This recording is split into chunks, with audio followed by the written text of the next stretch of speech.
I don't know what year, but I think I was like 14 or 15. I was a little punk ass kid. Yeah, absolutely. I was like socially awkward, I guess, and I wanted to interact with people and for people to like me, but I didn't know how to do that in person in the moment. And art and graffiti are both ways to communicate with people without you needing to do it in that exact moment. You can kind of, it's like leaving a note. I think now I've created an entire world around myself where I am very comfortable and I feel fine being myself and talking and interacting with people because all the stuff that was inside of me that I put out is existing kind of as a force field around me. And most of the interactions that I have are taking place within that area. Well, when you make art, you take what's inside of you and you get it out of you and you put it out into the world around you, and then people interact with you through your idea of the world. It's like having a liaison at all times. I think it's a feeling more than it's a thought. And feelings are a little harder to verbalize, but I think one of the predominant ones is the feeling of fear of the unknown or fear of something that seems threatening being converted into a cathartic experience that ends up being one of beauty. And that's a very common experience in graffiti. Like for people doing graffiti, there's this kind of hurdle you have to get over, and then you're immediately very grateful and have this beautiful experience, not even necessarily in what you left behind, but even just the things we see while we're painting, the places we go, the memories we have. And the reason that I think that that's of universal importance is because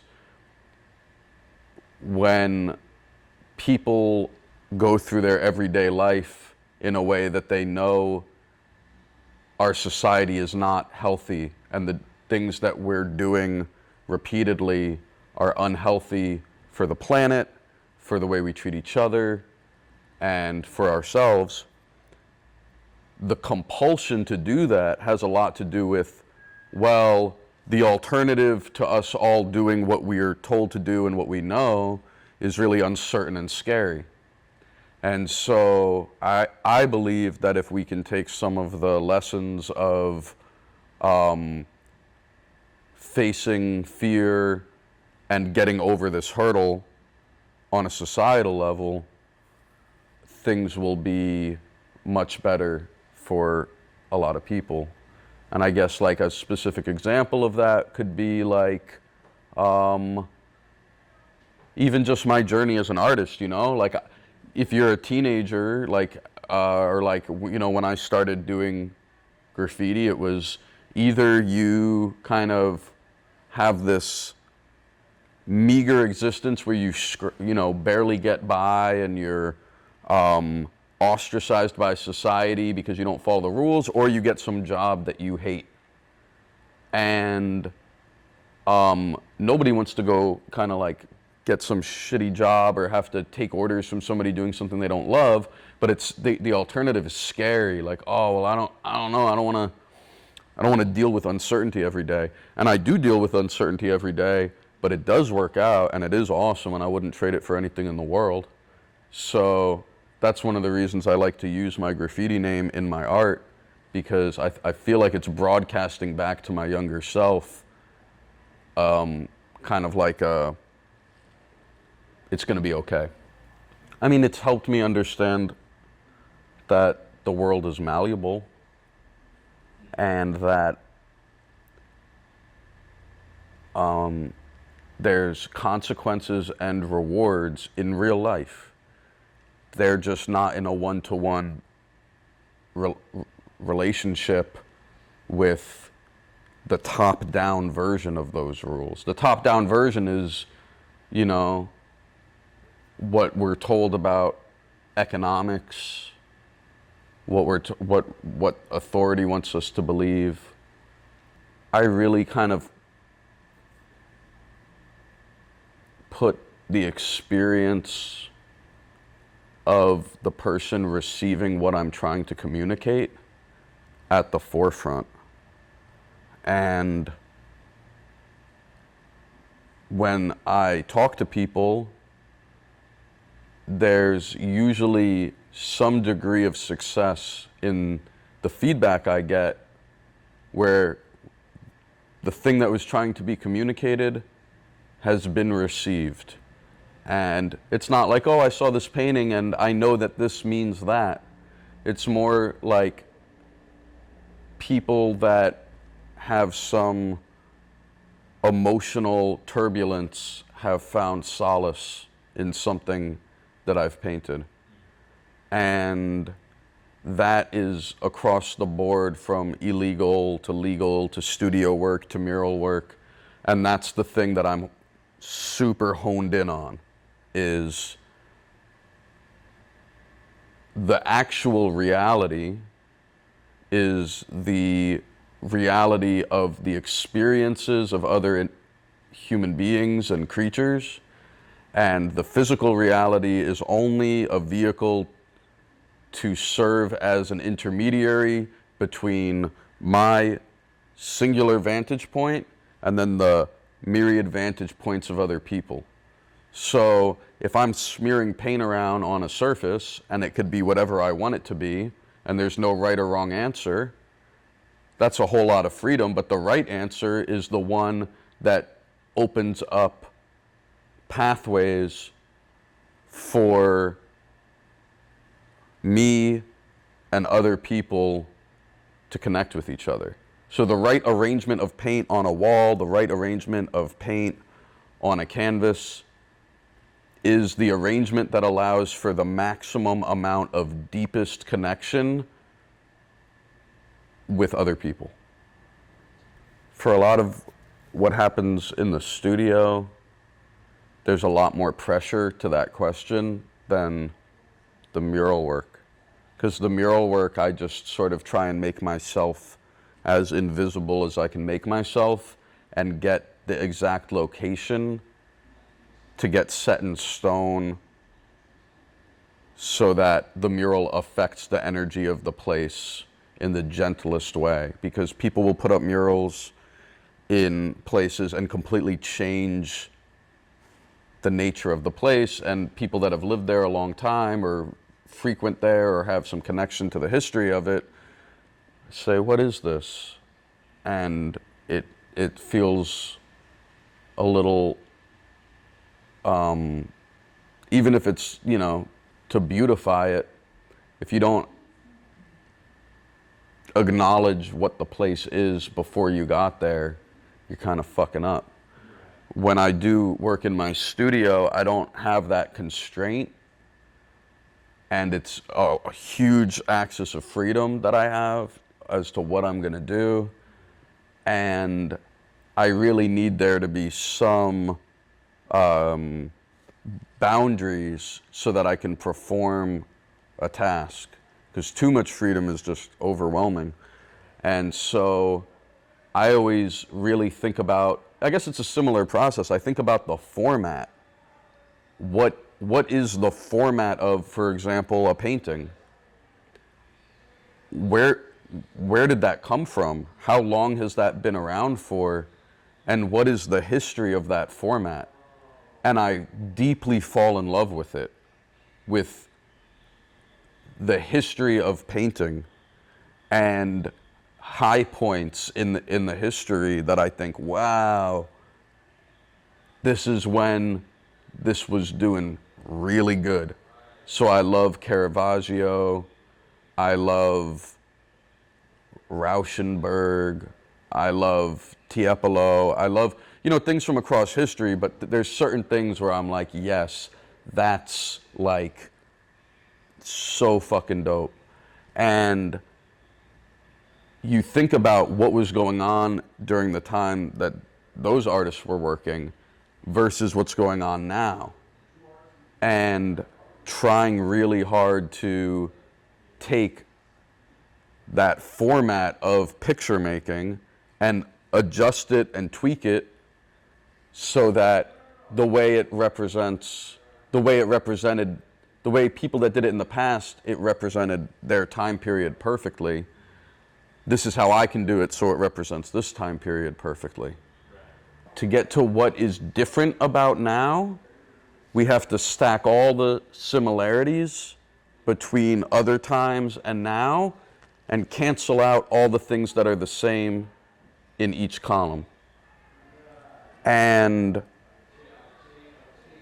there's a lot in all of my paintings that are setting up the similarities of things happening now that rhyme with things from before, so that the things that are different stand out. Because if we just focus on the thing that stands out, it loses all meaning.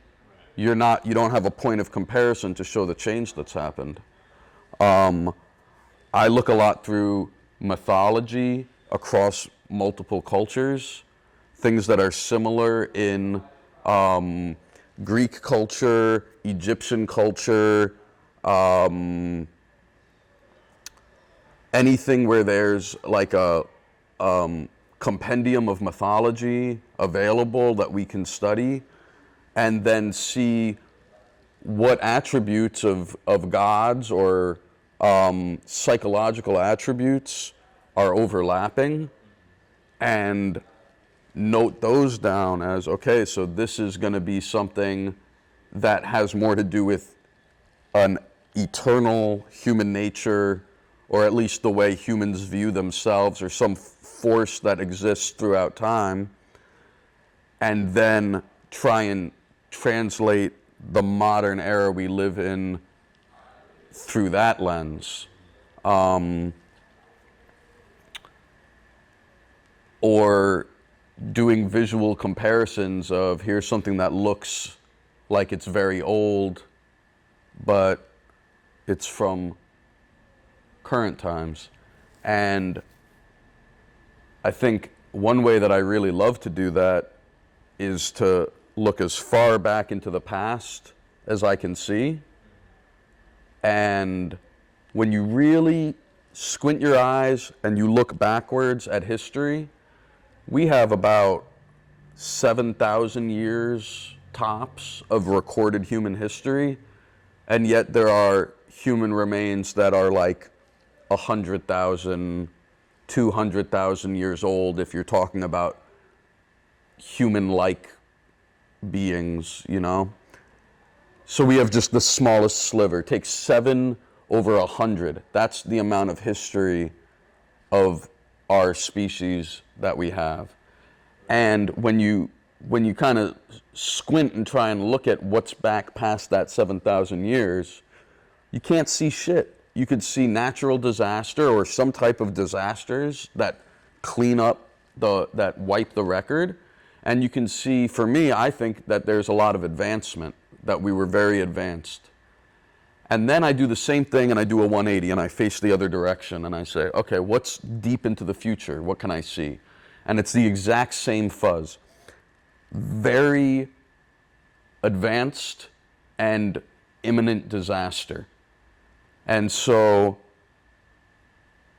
I like to make my art fit in that world where you could squint in either direction and that's what it looks like. So the kind of aesthetic that I have is one of, you can't tell if it's deep in the past or deep in the future. Kind of like the way Star Wars was, you know, like when Star Wars, it's like this, like, supposed to be like a long time ago, but it's all in the future. I really love that because it deals in the mystery. And then when you boil it down to just the things that are consistent with right now, you're getting to the nitty-gritty of it. When I was in Miami for Art Basel last year, I had a little kind of self-pep talk where I realized that I could do a lot more to put my art skills into my bombing ethic. And so this year I've been putting a lot more imagery into spots that I paint.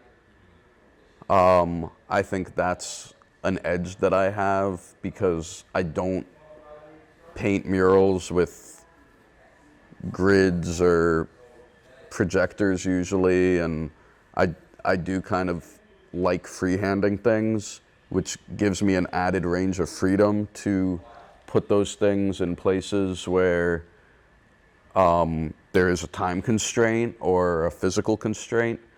So I'm trying to bring those skills onto the street, onto the highways, and contribute more of what I think is I have to contribute. I don't think I've particularly done a good job of it yet, but I'm optimistic that I can kind of take advantage of my strengths to make more contribution to the game. I'd really like to make that a priority. Some adventures, it's always an adventure. I mean, I have things that I've seen, and I just like being cool places. There's been a lot of fucking crazy shit, man. I don't know, I just went somewhere last week that was so fucking intense and so beautiful, and I'm a little nervous about having painted it, so I don't really want to talk too much about it. But man, like, the best is when I go somewhere to paint and I get a photo that's going to be a reference for a painting. That's the best, because then it's like, I went here to go do something that felt really self-indulgent, but I'm coming back from it with like work research for the thing that I'm lucky enough to get to do for a living. So it's like, just, I like when things are multifunctional at the same time. And that's how the spray can scrolls started out, where it was like, I'm gonna take a photo while I'm out painting and paint that on the empty can that I used while I was painting, and this creating this ecosystem where it's all infused and none of my time is being wasted, and that way you never get stuck. If all I'm doing is painting graffiti or all I'm doing is working in the studio, you reach a stagnation. And having this kind of multifaceted approach to where I'm getting visual stimulation from going and painting, and then the things that I'm painting are drawing attention to me as a person, and then that attention is being redirected back towards the artwork. It's all really nicely integrated. And that's the thing that I think I appreciate the most about it all, is like the system. The best experiences, well, the most valuable experiences are the ones you have to be dragged through kicking and screaming, because every other experience in which you're comfortably going through your normal everyday, you're just spinning the wheel back how it's always spinning. If you have one full thought cycle, you're just ending right back up where you started. When you get knocked off course or you start spinning out of control, now you're gaining ground. Now you're gaining information, knowledge, wisdom. And the ability to be uncomfortable is a valuable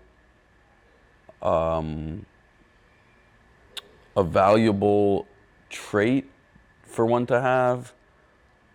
And I think it's like a strengthening thing. And I don't know. I mean, graffiti's fucking weird. It's the weirdest shit ever, because it's an ego thing, but yet I've never met a community of people that exists all over the world that's as cooperative with each other and enthusiastic towards the things other people are doing. I don't think rock climbers and skiers are like, oh my God, you ski too? Let's fucking hang out. Like, you would not expect it. And there's something about, in psychology, it's called individuation. It's like the becoming yourself, that when you actually do it, you can appreciate the individual, the unique individual that exists in every person. And until you do it, it's very hard to accept that every single person in front of you is a full and vast universe that contains unique information that if you don't respect it, you will never have access to those thoughts and feelings that are coming from that particular person. So I think that's at the heart of the contradiction. Why would all these people, super consumed with self-promoting and their own ego, somehow be a cooperative and cohesive group? Obviously not entirely, but I would say largely so, yeah. Most of my friends, when I first met Loser and Diesel, who are the founders of AIDS Crew, and I was in high school, and I remember I met them under a bridge in Jersey City, and I looked at them and I was like, what the fuck? It looked like other versions of myself, and I never met, and like I kind of had a weird way that I would dress, would wear like a long sleeve shirt underneath my t-shirt and a hat, and I paint on my jeans, and I didn't know anybody else that was like, I wasn't trying to be different, it's just how I ended up looking. And then I see them and they look the same, and I thought, oh my God, yeah, there's my buddies right there. I could just tell. And I painted with them once, and they asked me to be in their crew. And I thought, why would you even presume that? Because I wasn't really anybody. But we kind of recognize, I think, something in each other, and it's definitely deeper than just that we both do graffiti. Yeah, I think it's that beauty matters more than authority. We're going out to do something and we're hoping that it looks good. I mean, we're trying to get up, but we want it to look good too, and have some unique style to it, something that represents our inner self about the way it looks. And that becomes secondary to the part where you get in trouble. And I have this kind of a fascination with the idea of going back to add highlights. Like, a long time ago, I probably have done it. I know friends of mine have done it, where your piece is there and it's done, and you're like, oh, you know what? I'm actually going to go back tonight and add some highlights, which is absurd. I mean, you're done. It's there. It says your name. Everyone can read it. That's saying I care more about beauty than I care about authority. Yeah, light should be reflecting off of this from the top left. You know, like, that's a kind of a good kind of psychosis.